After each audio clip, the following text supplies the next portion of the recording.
So hi guys, welcome back to Khan army nursing. So आज का topic रहेगा कि आपकी बायोलॉजी की स्ट्रैटेजी क्या रहेगी। जो भी बच्चे नर्सिंग असिस्टेंट की तैयारी कर रहे हैं, जो कि एक प्रॉपर परमानेंट भर्ती है, तो उसकी स्ट्रैटेजी क्या रहेगी। अभी ये नॉर्मल भर्ती की तरह तो रही नहीं, इनकी भी कट ऑफ बहुत हाई जा रही है। पिछले साल मैंने भी दिया था, फर्स्ट टाइम मैं क्रैक किया था, तो उस साल भी जो फाइनल कट ऑफ थी, जो यूपी जैसे स्टेट्स की थी, वो 39 या 40 क्वेश्चन पे थी, तो जो कि बहुत हाई है। मतलब 80% आपको लाना पड़ेंगे एग्ज़ाम में, जिससे आपका पेपर निकलेगा। सो देरी नहीं करते हैं। इससे पहले मैं आपको कुछ एक चीज़ बताना चाहूँगा, जो बहुत मेरे पास मैसेज आ रहे थे सब बच्चों के। सो मैंने ये बायोलॉजी की वीडियो बना तो दी है, पर फिर भी बहुत लोगों के अभी भी मैसेज आएंगे कि भैया इतना कर लूँ तो क्लियर हो जाएगा क्या, इतना कर लूँ तो क्लियर हो जाएगा क्या। मैं सीधी सीधी बात बता रहा हूँ, तुम्हारा क्लियर नहीं होगा। तुम्हारा माइंड ही ऐसा है कि तुम्हें कितना भी दे दो, पर फिर भी तुम्हें ये लगता रहेगा कि क्लियर हो जाएगा, क्लियर हो जाएगा क्या। जो असली स्टूडेंट्स हैं, जो जिनका मेरे पास मैसेज आया, बहुतों का मैसेज आया कि भैया मेरा 70% सिलेबस कंप्लीट हो चुका है, या मैं अभी स्टार्ट कर रहा हूँ एंड मुझे ट्रस्ट है कि इतना करने से हो जाएगा।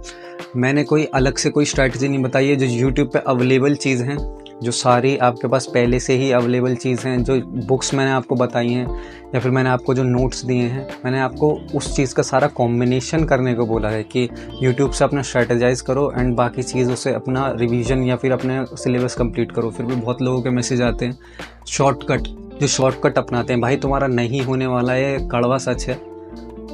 सुनना है सुनो, नहीं सुनना है मत सुनो। ये जो आगे की वीडियो आप देखोगे, ये फिर भी आपके काम नहीं आने वाली है अगर आपको इसको एक्शन में नहीं लेते हो।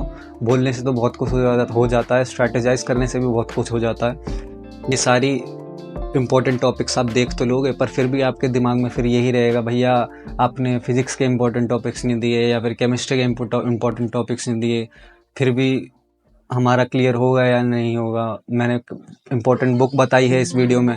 इम्पोर्टेंट बुक बता के भी लोग मुझसे ये पूछ रहे हैं कि सिर्फ इस बुक को कर लूँ तो हो जाएगा क्या। भाई अगर तुम्हें नहीं पढ़ना है तो सीधा सीधा बता दो। अगर तुम किसी एक चीज़ पे लटकने वाले हो तो तुम्हारा नहीं होने का है। अपने दिमाग का 100% यूज़ करो। जो मैंने चीज़ बताई हैं, तुम्हें भी पता है कि जो मास्टर लोग होते हैं वो कैसे इंपॉर्टेंट टॉपिक्स निकालते हैं, पुराने क्वेश्चंस को देखते हैं, उसके हिसाब से इंपॉर्टेंट टॉपिक्स निकालते हैं, उसके हिसाब से ही तैयारी करते हैं। अगर आपको इतनी मेहनत नहीं करनी है तो मत करो। मैंने थोड़ी बहुत मेहनत करके दे दी है, नहीं करनी है मत करो। फेल हो जाओगे, अनदर साल तुम्हारा वेस्ट होगा, उसमें मेरा कुछ नहीं जा रहा है। मैं तो ये सारी चीज़ें कर रहा हूँ, मेरे साथ के बहुत सारे लोग ऐसी सारी चीज़ कर रहे हैं। सच कड़वा ही होता है। नहीं सुनना मत सुनो, नहीं पढ़ना मत पढ़ो। 6 से 7 घंटे पढ़ना है, और ज़्यादा एक्सक्यूज़ देते रहो। बिल्कुल जिनके बेसिक भी कंप्लीट नहीं हुआ है ना, जिनका एक टॉपिक भी कंप्लीट नहीं हुआ, जिनको पता है बायोलॉजी में से ह्यूमन के बारे में पक्का आता ही है, उन्होंने ह्यूमन का भी नहीं करा हुआ है, और वो पूछते हैं कि प्लांट के बारे में इम्पोर्टेंट क्या है। भाई पहले ह्यूमन का तो कर ले, तभी तो तू प्लांट पे जाएगा। तो यही चीज़ मैं बता रहा हूँ। आप कितनी भी इम्पोर्टेंट चीज़ देख लो, इम्पोर्टेंट स्ट्रैटेजी देख लो, मुझसे बात कर लो। बहुत लोगों के कॉल भी आते हैं टेलीग्राम पे, मुझसे बात कर लो या मुझसे वॉइस मैसेज ले लो। उसका कोई फ़ायदा नहीं होने वाला है अनलेस एंड अनटिल आप अपनी तैयारी स्टार्ट करते हैं। Everything is available for you. सब कुछ आपके लिए अवेलेबल है टेलीग्राम पे। आप मैसेज भी करके मुझसे सारी चीज़ पूछ सकते हैं, पर फिर भी आपका लास्ट में यही चीज़ रहेगा जब आप ऑनलाइन रहेंगे, क्या मेरा सिलेक्शन हो जाएगा। जो तैयारी कर रहा है उसको पता है उसका सिलेक्शन हो ही जाएगा। 1 महीना बहुत होता है। So now back to our video. So biology के इसमें हम डिस्कस करेंगे इंपॉर्टेंट टॉपिक्स क्या रहेंगे। लास्ट 30 डेज बचे हैं, तो उसके लिए मेरी एडवाइस क्या रहेगी। तो एडवाइस मैंने आपको पहले ही दे चुकी है, तो एडवाइस का अब नहीं देखेंगे हम। सो उसके बाद फर्स्ट टाइम में मैंने कैसे क्रैक किया वो भी मैंने आपको बता दिया है। मेरी सारी स्ट्रैटेजी बता दी है, क्या सबसे मेन क्या होता है, आपका फोकस करना होता है, वो मैंने बता दिया आपको। आफ्टर दैट हम ये देखेंगे मैंने पहले और कौन कौन से एग्ज़ाम्स दिए हैं। तो मैंने एनडी दिया हुआ है, मैंने नर्सिंग असिस्टेंट का फर्स्ट बार में क्लियर किया था, बस मेरा फिजिकल में थोड़ा दिक्कत हो गई थी। तो उसके बाद एयरफोर्स XY मैंने 2 बार दे चुका है, इस बार भी दिया है। ज्वाइन नहीं करूँगा, थोड़ा स्टैंड बाय में भी आ गया है मेरा, पर एयरफोर्स XY का मेरा 2024 में भी हुआ था। मेरे साथ वाले भी नहीं जानते हैं, मेरे पास पूरा उसकी मार्क्स भी पड़े हुए हैं, पर इसमें भी मैं ज्वाइन नहीं करूँगा। मैंने यूपी पुलिस का भी दिया था, जिसमें फाइनल मेरिट आउट हो गया था।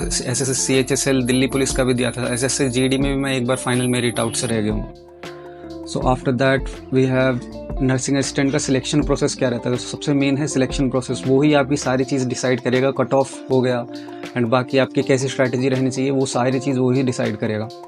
तो मैंने जैसे लिख रखा है एग्ज़ाम मोस्ट इम्पॉर्टेंट। एग्ज़ाम के आगे मोस्ट इम्पॉर्टेंट क्यों लिखा हुआ है, आगे देखते हैं। फिजिकल के आगे ईजी क्यों लिखा हुआ है, तो फिजिकल में 30 सेकंड एक्स्ट्रा, 1600 मीटर जो थी वो 5:45 में थी, अब उसमें 30 सेकंड एक्स्ट्रा मिल रहे हैं, जिससे 30 सेकंड में मतलब ज़्यादातर बच्चों का जो पहले 50% का रेशियो रहता था, बस 50% फिजिकल क्लियर कर पाते थे, वो रेशियो अब बढ़ने वाला है। तो जो पढ़ने वाले बच्चे होंगे या फिर जो पहले फिजिकल की वजह से रह जाते थे वो भी इस बार क्लियर करेंगे, तो आपकी कट ऑफ जो है वो इंक्रीज़ करेगी ही, क्योंकि साल दर साल कंपटीशन वैसे ही बढ़ता जा रहा है। इनका फिजिकल क्राइटेरिया भी थोड़ा इजी हो गया है, तो उसमें कट ऑफ 100% आपकी बढ़ेगी।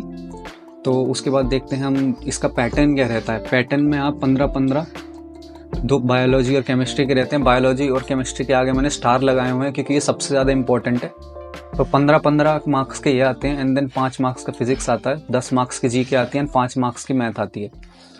तो बायोलॉजी और केमिस्ट्री क्यों इंपॉर्टेंट है, क्योंकि बायोलॉजी और केमिस्ट्री सबका सिलेबस एक जैसा ही है, उतना ही टाइम लगेगा सबका सिलेबस आपको कंप्लीट करने में। बस बायोलॉजी और केमिस्ट्री ज़्यादा आती है तो उसमें आप ज़्यादा स्कोर कर सकते हैं, मतलब 30 मार्क्स तो इनमें से ही निकाल सकते हैं आप। तो जो आपको स्कोर करना है, आपको अपना कितना बना के चलना है कि मुझे इतना स्कोर करना है, आपको 35+ तो आपको 100% स्कोर करना ही है। एंड यूपी जैसे स्टेट्स में आपको 37 या 38 का स्कोर अपना लेके चलना है, जिससे आपका फाइनल सिलेक्शन में होने का चांस बने।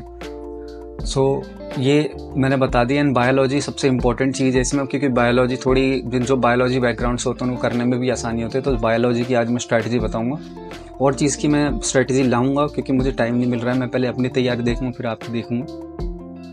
तो बायोलॉजी की सबसे पहले बायोलॉजी के इंपॉर्टेंट टॉपिक्स क्या रहेंगे वो हम डिस्कस कर लेते हैं, क्योंकि ये सारे जो टॉपिक्स हैं मैंने लिख के खुद अभी प्रिपेयर किए हैं। आप चाहे तो मैं इसकी भी फ़ोटो डाल दूंगा जो मैंने लिख के प्रिपेयर करे हैं, या फिर आप यहाँ से देख लेना वीडियो पॉज करके, या मैं अपने टेलीग्राम जो ग्रुप है उसमें डाल दूंगा।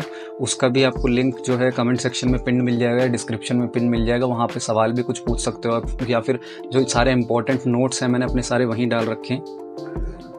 सो सबसे फर्स्ट क्या आता है, सबसे फर्स्ट आता है 5 किंगडम क्लासिफिकेशन। जो पूरी बायोलॉजी की जहाँ से स्टार्टिंग होती है वो यहाँ से ही होती है। एंड ये जो सारे के सारे 10 पॉइंट्स मैंने दे रखे हैं सारे ही इंपॉर्टेंट हैं बायोलॉजी में, आपको सारे ही करने पड़ेंगे। तो if you are not studying 6 to 7 hours daily, 6 से 7 घंटे आप नहीं पढ़ रहे हैं लास्ट 30 दिन में, तो इसमें आपका चांसेस के सिलेक्शन बहुत ही ज़्यादा कम हो जाते हैं। तो स्टार्टिंग में सबसे पहले आपको 5 किंगडम क्लासिफिकेशन से पढ़ना है। ये सारी चीज़ मैंने एनालाइज करी है। पिछले साल जब अपनी जो स्ट्रैटेजी खुद की बनाई थी पेपर क्रैक करने के लिए, उसमें भी मैंने जो प्रीवियस ईयर क्वेश्चन पेपर्स थे उसमें मैंने पूरा एनालाइज किए थे वो कि मुझे कौन से टॉपिक में से करना है, कौन से में से नहीं करना है। इसलिए ही मैं फर्स्ट टाइम में अपना पेपर क्रैक कर पाया था। तो 5 किंगडम क्लासिफिकेशन में से मेरा जो 2024 में भी एक क्वेश्चन आया था जो मैंने छोड़ दिया था गलती से, वो थोड़ा आया था पर मैं उसको भूल गया था। तो मैं आपको 100% ये बता रहा हूँ कि इन्हीं टॉपिक्स में से आएगा। अब हम चलते हैं अपने टॉपिक्स पे। तो सबसे पहले आता है 5 किंगडम क्लासिफिकेशन, जो मोनेरा हो गया, प्रोटिस्टा हो गया, फंगई, प्लांटे, एनिमिलिया, ये सारी चीज़ें करनी है आपको। एंड जो मोनेरा, प्रोटिस्टा और फंगई है इनके आपको यूजेस पक्का करके जाने। एंड जो इम्पोर्टेंट इसमें बैक्टीरियाज के नाम होते हैं वो पक्का आपको करके जाने हैं। तो मोनेरा, प्रोटिस्टा, फंगई, और जो इसमें कुछ ऐसे इंपॉर्टेंट नाम्स मैं आपको लेके बता दूं, जैसे ब्लू ग्रीन एल्गे हो गया, या फिर कोई इंपॉर्टेंट फंगई हो गई है, एल्गई हो गई, लिचन्स हो गए, वो सारे आपको करके जाने, उनके फंक्शंस करके जाने। तो उसके बाद हमारा आ गया इनके सारे स्ट्रक्चर्स और की कैरेक्टरिस्टिक्स सारी करके जानी है। एग्जाम्पल्स में आपका एंटीबायोटिक्स आ गया, फर्मेंटेशन में कौन सा बैक्टीरिया यूज़ होता है, ये तो बहुत बेसिक एग्जाम्पल्स हैं, पर आपको सारे इनके एग्जाम्पल्स अच्छे से करके जाने, यूजेस भी करके जाने।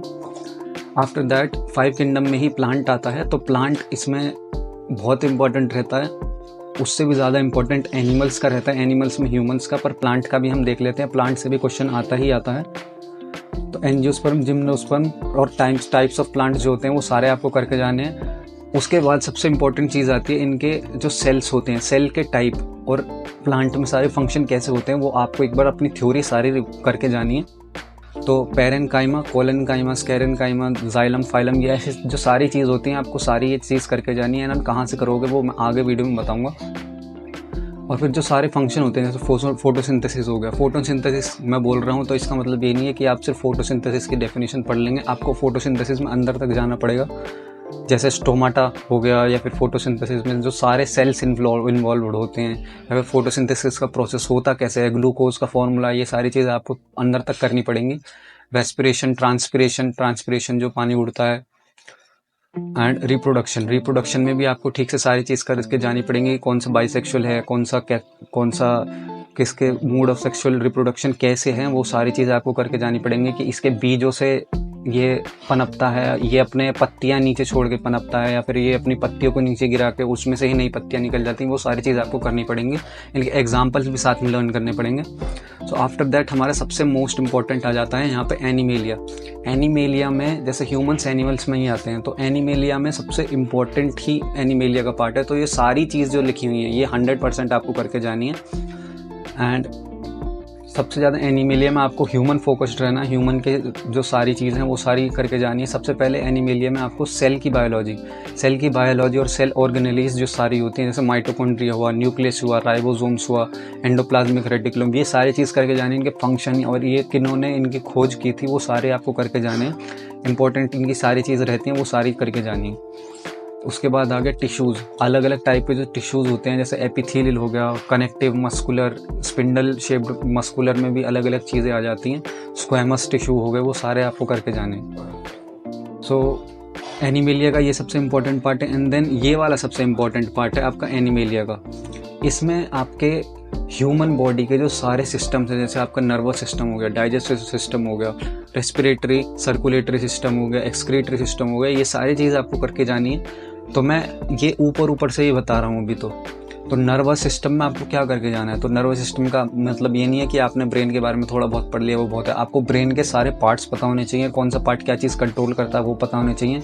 अगर आपको ये चाहिए तो नोट्स में भी मैंने आपको डाल रखे हैं, फ्री ऑफ कॉस्ट मैंने वो नोट्स जो है वो अपने टेलीग्राम ग्रुप में डाल रखे हैं। आप बात भी कर सकते हैं वहाँ पर अगर कुछ आपको डाउट आता है तो वो सारी चीज़ करनी है। डाइजेस्टिव सिस्टम में क्या क्या आता है, डाइजेस्टिव सिस्टम में आपकी टंग भी आती है, आपकी टीथ भी आती है। तो इसका मतलब ये नहीं है कि आप बस स्टमक का करके चले जाएंगे, एसिड्स याद करके चले जाएंगे, कि फिर खाना यहाँ से जाता है वो याद करके चले जाएंगे, वो उतना नहीं चलेगा। आपको टंग वंग वो सारी चीज़ के याद करके जाने पड़ेंगे, सारे टेस्ट याद करके जाने पड़ेंगे।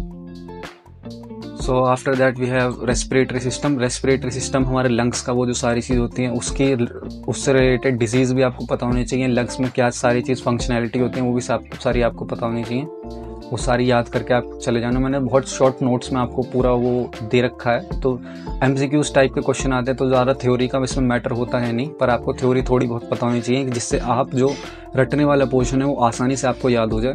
एंड देन सर्कुलेटरी सिस्टम बहुत इंपॉर्टेंट है। सर्कुलेटरी सिस्टम में जैसे मैंने ब्लड लिखा हुआ है तो ब्लड सर्कुलेटरी सिस्टम में ही आता है। तो ब्लड का ज़रूरी नहीं है सिर्फ आपने ये लर्न कर लिया ब्लड यहाँ से जाता है। आपको ब्लड का टेम्परेचर क्या होता है, ब्लड का pH क्या होता है, ब्लड में जो सारे RBC, प्लेटलेट्स, WBC सारे सेल्स होते हैं उनके बारे में लर्न करके जाना है। इससे रिलेटेड सारे डिसीजेस, RBC के काउंट्स, WBC के काउंट्स, RBC के शेप एंड बाकी जो प्लाज्मा इनके शेप एंड ये कितने % रहते हैं, ये सारी चीज़ आपको कवर अप करके जानी है। सो उसके बाद हमारा आ गया बोन्स का। तो आपको बोन्स भी सारी लर्न करके जानी है। बोन्स की मैंने बहुत एक अच्छे से पूरा चार्ट बना के खुद लर्न किया था लिख के, तो वो बिल्कुल बहुत ही रिफाइंड नोट्स हैं मेरे, तो वो यूज़ आप कर सकते हैं, या फिर किसी भी यूट्यूब चैनल पे जाके उसको आप क्लियर कर सकते हैं अपना। तो बोन्स के अलग अलग टाइप्स एंड बोन्स कितनी प्रकार की होती हैं और कितने उनके नंबर होते हैं, और स्केलेटन बोन जो आपकी सारी 14 स्केलेटन फेशियल बोन होती हैं वो सारी लर्न करनी है आपको, कि ये बोन कौन सी है, मैक्सिला, मैंडिबल, वो सारी चीज़ याद करनी है। फिर उसके बाद जो बोन्स के अलग अलग नाम होते हैं, जैसे कैल्विकल बोन हुआ या फिर कॉलर बोन हुआ, उन्हें क्या कहते हैं, शाइनीएस्ट बोन कौन सी है, तो वो सारी चीज़ें आपको निकनेम्स भी लर्न करके जाने सारे। सो उसके बाद हुआ ग्लैंड्स और हार्मोन से एक क्वेश्चन आना बहुत इंपॉर्टेंट रहता है। ग्लैंड्स और हार्मोन्स आपको याद होने चाहिए। जो पिट्यूटरी ग्लैंड, ये जो सारी चीज़ें हैं, ग्लैंड क्या क्या कंट्रोल करते हैं, किस ग्लैंड के हार्मोन की कमी होने से क्या चीज़ होती है, तो वो भी आपको लर्न करना है। वो सारी चीज़ें मैंने दे रखी हैं। सो विटामिन्स और डेफिशिएंसी बहुत इंपॉर्टेंट पॉइंट हो जाता है, बोथ आपकी जी के और बोथ बायोलॉजी के लिए। तो ये 100% आपको करके जाना है। विटामिन और डेफिशिएंसी का ये मतलब नहीं है, जैसे मैंने यहाँ पे न्यूट्रिशन भी लिखा हुआ है, तो न्यूट्रिशन जो पढ़ने वाले बच्चे होंगे वो देख लेंगे कि मैंने न्यूट्रिशन लिखा हुआ है, क्योंकि ये सारी चीज़ लिखी हुई है, इंपॉर्टेंट ही है। तो जो एक्सक्यूज़ देने वाला बच्चा होगा, वो देखेगा कि न्यूट्रिशन ले आया तो कोई बात नहीं, मैं इसको छोड़ देता हूँ। पर न्यूट्रिशन में भी बहुत इंपॉर्टेंट सारी आपकी चीज़ आती हैं, जैसे types of fats, saturated unsaturated fats, और न्यूट्रिशन में प्रोटीन की कमी से कौन सी बीमारी होती है, क्वाशियोरकर और मरासमस, ऐसी चीज़ आपको सारी ये करके जानी है। और किस चीज़ से हमें क्या मिलता है, मिल्क से हमें कैल्शियम मिलता है, या फिर कौन से चीज़ से हमें कौन सा मिनरल मिलता है, वो सारी चीज़ आपको करके जानी है। सो विटामिन्स में भी मैं बता दूं आपको सिर्फ ऐसे जो कन्नी काटने वाले बच्चे होंगे, जो शॉर्टकट लेने वाले बच्चे होंगे, उनका देख लेना, वो ऐसे ही करेंगे। जो विटामिन्स जो हैं, विटामिन्स की डेफिशिएंसी याद कर लेंगे बस, विटामिन्स के सोर्सेस याद नहीं करेंगे। विटामिन्स के जो सारे केमिकल नेम्स होते हैं, जैसे राइबोफ्लेविन हो गया, कॉल्ब अमाइन हो गया, या फिर टोकोफेरॉल हो गया, ये सारी चीज़ जो इनके केमिकल नाम होते हैं वो भी आपको 100% करके जाना है। बिल्कुल डीप में आपको हर चीज़ पढ़ना है, क्योंकि नर्सिंग असिस्टेंट का जो पेपर है वो थोड़ा हार्ड ही आता है। उसके बाद आ गया हमारा, ये थोड़ी आसान चीज़ें पर इम्पोर्टेंट चीज़ें ये सारी। तो मेडिकल इंस्ट्रूमेंट और टेक्नोलॉजीज़ में आपको सारी चीज़ लर्न करके जानी है। जैसे स्टेथोस्कोप हो गया, स्टेथोस्कोप क्या यूज़ करता है, स्टेथोस्कोप साउंड का यूज़ करके हमारी हार्ट बीट हमें सुनाता है।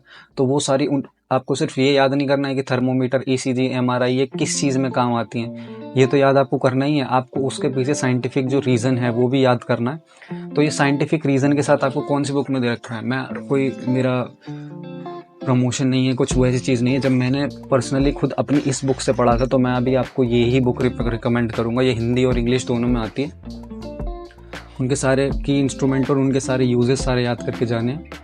उसके बाद सारे जो इंपॉर्टेंट फैक्ट्स होते हैं, जो छोटे छोटे फैक्ट्स होते हैं, जैसे स्मॉलेस्ट ऑर्गेनिजम्स हुआ, सिंगल सेल ऑर्गेनिज्म हुआ, या फिर बिगेस्ट सिंगल सेल ऑर्गेनिज्म हुआ, जैसे एसिटोबुलेरिया, ऐसी ये सारी चीज़ आपको लर्न करके जानी है। बिगेस्ट बर्ड हुआ, या बिगेस्ट मैमल हुआ, या फिर किसकी रिब केज सबसे बड़ी होती है, ये सारी चीज़ आपको याद करके जानी है। जो यूनिक फीचर्स होते हैं ह्यूमंस के या फिर किसी और चीज़ के भी, जैसे जो पहाड़ों में लोग रहते हैं उनके RBC काउंट में कितनी कमी होती है या फिर कितनी ज़्यादा होते हैं उनके RBC काउंट। तो ये छोटे छोटे ऐसे फैक्ट्स हैं जो इस बुक में भी दे रखे हैं, और जो मेरे नोट्स हैं उसमें भी मैंने दे रखे हैं, क्योंकि मैंने बहुत सारे 30 दिन में मैंने 60 मॉक लगाए थे। इन 60 मॉक के सारे मैंने नोट्स एक साथ इकट्ठा करे थे। तो आप अगर चाहें तो इस बुक से कर लेना ये सारे पॉइंट्स, या फिर कोई और बुक हो उससे कर लेना, यूट्यूब चैनल से कर लेना। पर ये जो इंपॉर्टेंट छोटे छोटे फैक्ट्स होते हैं ये भी आपको लर्न करके जाने हैं। उसके बाद हो गया इम्पॉर्टेंट साइंटिस्ट और उनके डिस्कवरीज। साइंटिस्ट जो सारे हुए और उनकी डिस्कवरीज क्या क्या हुई, जैसे वॉटसन क्रिक हुआ,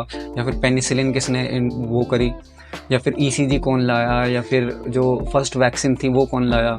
ये तो बहुत नॉर्मल चीज़ दे रखी है मैंने, पर आपको ये भी करनी है बायोलॉजिकल डिस्कवरीज एंड जो स्टडीज़ होती हैं सारी, जैसे ऑर्निकोलॉजी या फिर एपिकोलॉजी, वो सारी स्टडीज़ भी आपको करके जानी है। मैं यहाँ पे लिखना भूल गया हूँ, स्टडीज़ भी बहुत इंपॉर्टेंट है। जो सारी स्टडीज़ होती हैं लॉजी वाली, वो भी मैंने सारी आपको नोट्स में दे रखी हैं अपने।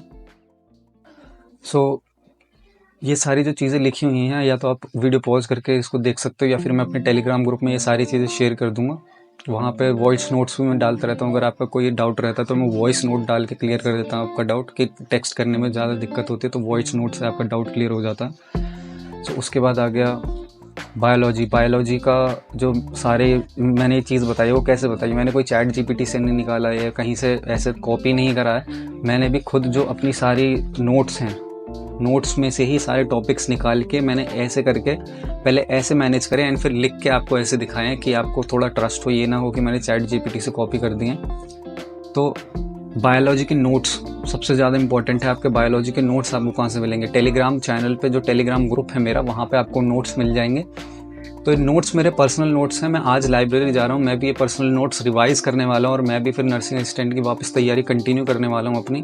पहले मैं नेवी मेडिकल असिस्टेंट की तैयारी, अभी मेरा पेपर हुआ है तो वो भी मेरा कुछ चांसेस हैं कि वो निकल जाएगा, तो मैं उसकी भी आगे तैयारी कर रहा हूँ। ये ऐसे कुछ वो बात नहीं है कि मैं कोई यूट्यूबर हूँ या फिर कोई ऐसा टीचर हूँ कि आपके व्यूज़ से मुझे कुछ इंपॉर्टेंट चीज़ मिलेगी। I just want to share कि मैंने अपना पेपर कैसे क्रैक किया। जो सिंसियर स्टूडेंट हैं वो इसको देख के अपने हेल्प कर लेंगे अपनी, और जो जो शॉर्टकट वाले स्टूडेंट्स हैं वो इसके बाद भी उनका डाउट रह जाएगा, भाई ये कहाँ से करें और वो कहाँ से करें। तो ये मेरे पर्सनल नोट्स हैं। मैं आपको जो भी चीज़ बताऊंगा अपने जो मेरे लिए ठीक रहेगी वो ही मैं आपके लिए जो ठीक रहेगी वो ही चीज़ बताऊंगा, कोई इधर उधर से कोई चीज़ नहीं बताऊंगा। जैसे मेरे नोट्स देख लो, नोट्स भी मैंने बिल्कुल अच्छे से बना रखे हैं। जैसे पूरी फेशियल बोन्स होती हैं वो सारी मैंने अच्छे से लिख रखी है। फेशियल बोन्स हो गए, जॉइंट्स हो गए, कौन कौन से होते हैं, तो वो सारी चीज़ आपको याद करके जानी है, तो वो भी मैंने नोट्स में अच्छे से बना रखी है। तो बुक की बात आ गई, तो बुक ये वाली बुक है जर्नल साइंस। तो मैं इसमें आपको खोल के दिखा देता हूँ। इसमें सारी चीज़ जो है वो छोटे छोटे में और इम्पोर्टेंट भी दे रखी है। जैसे मैं आपको वो बता रहा था, जो इम्पोर्टेंट पॉइंट्स हैं वो आप कहाँ से करके जाएंगे, तो इम्पोर्टेंट पॉइंट्स के लिए भी जो इम्पोर्टेंट फैक्ट्स होते हैं छोटे छोटे, उनके लिए भी यहाँ पे प्रॉपर एक पूरा सेक्शन दे रखा है जिसमें आपके छोटे छोटे वो पॉइंट्स लिखे हुए हैं। वो सारे पॉइंट्स आप याद कर सकते हो। और इनमें से मैं बता सकता हूँ 1-2 पॉइंट एग्जाम में पक्का आया था, एंड इन पॉइंट्स में से ही जो मॉक टेस्ट हैं उनमें पॉइंट्स आते रहते हैं। तो आपका पूरा सिलेबस जो है वो 10th क्लास तक की जो NCERT है साइंस की उसका ही होने वाला है। एंड जो लूसेंट की जर्नल साइंस है ये 10th क्लास तक की जो NCERT है वो ही एक बुक में दे रखी है बस। तो ये कुछ ऐसी बुक नहीं है कि कहीं और से आई हुई हो, ये NCERT का ही सारा सिलेबस इसमें दे रखा है। एंड नर्सिंग असिस्टेंट में भी सारा सिलेबस NCERT का ही रहता है। तो उसके बाद मैं आपको बता दूं पढ़ना कैसे है इस बुक को। जैसे आप यहाँ पे सेल का देख सकते हैं, सेल का लिखा हुआ है, तो मैंने आपको बता दिया सेल के बारे में आपको पढ़ना है।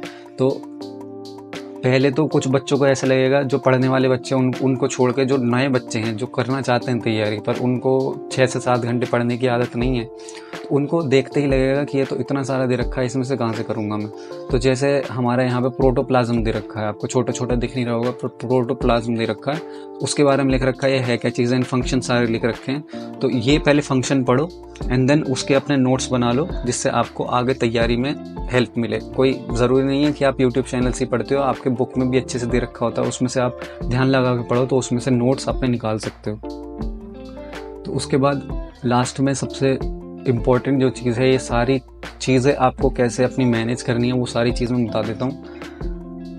सबसे ज़्यादा इम्पोर्टेंट आपका प्रैक्टिस और प्रीवियस ईयर क्वेश्चन। इसमें भी जो इम्पोर्टेंट सारे क्वेश्चन होते हैं इस बुक में 700 क्वेश्चंस कुछ दे रखे हैं इसमें, तो इसमें से भी आप प्रैक्टिस कर सकते हो। पर जनरली मैं इसको रिकमेंड नहीं करूँगा, जो नर्सिंग असिस्टेंट के PYQ हैं मैं उनको ही रिकमेंड करूँगा। PYQ आपको मिलेंगे कहाँ से, तो जो सबसे ज़्यादा चीज़ इंपॉर्टेंट है आपकी PYQ ही है, या फिर मॉक टेस्ट है, मॉक टेस्ट में ही PYQ आते हैं। तो RWA से तो मैं रिकमेंड नहीं करूँगा कि आप RWA के जो क्लासेस हैं वो लें, क्योंकि उनका थोड़ा लेवल थोड़ा लो आता है। जब मैंने उनका बैच भी लिया था पिछले साल, तो वो टेलीग्राम का ही बैच था, मैंने ख़रीदा नहीं था, तो बैच में से भी जब मैंने पढ़ने की कोशिश करी उनका थोड़ा लो लेवल था। पर उनके जो मॉक टेस्ट रहते हैं वो थोड़े हार्ड रहते हैं, थोड़े नर्सिंग असिस्टेंट में जो चीज़ आती हैं उससे थोड़ा रेलिवेंट नहीं होते हैं, पर आप उनके मॉक टेस्ट दे सकते हो। मैं भी देता हूँ उनके मॉक टेस्ट।